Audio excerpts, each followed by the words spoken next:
Well, the year 2020, I think most of us will be saying we can't wait till it's all over.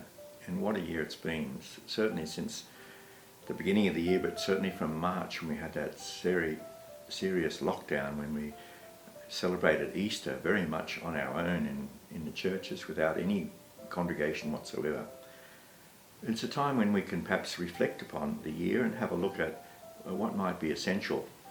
Pope Francis, in his latest encyclical, Fratelli Tutti, which talks about humanity that we all share, brothers and sisters, indeed points out that we really should have a look at, and maybe it has been a time when we can look at what's essential and perhaps what's not essential. And I think we can reflect that a lot of things that we might have done in the past really aren't essential and superficial, but relationships with people and our lack of ability to be able to be with people, that's something that we noticed, I think, more than anything else.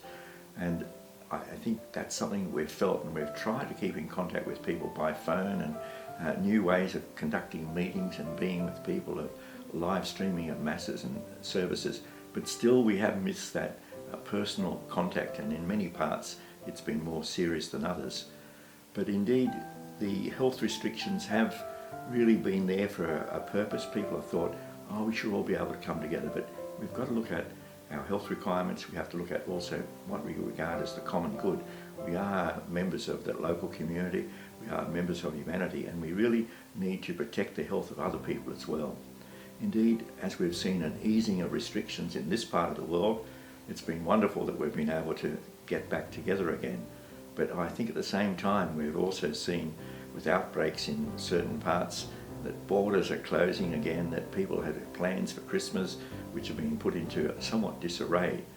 But again, we can reflect upon what's essential, and let's indeed try and see that we can gather as best we can, gather as a community, give thanks to the Lord for the wonderful gift of Christmas that we share, the birth of Jesus coming among us, bringing peace and joy. I don't know what your plans were or are for Christmas, and maybe you've had to make some changes over these last few days because of what has happened. But indeed, whatever you are doing, if you're driving, please drive safely on the road.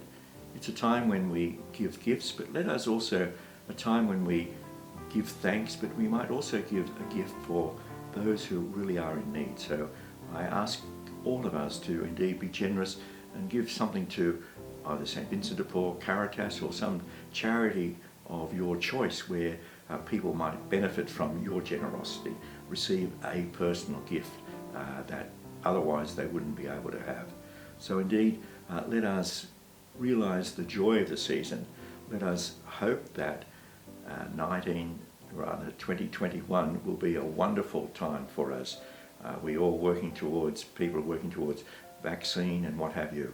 But let us indeed give thanks for our health workers, for all those that have really contributed so much for our community in this year. Let us indeed move forward with confidence, with hope and with joy. So at this time of the year, I wish you every peace and joy for Christmas and every blessing for the year 2021. May God bless you all. Thank you.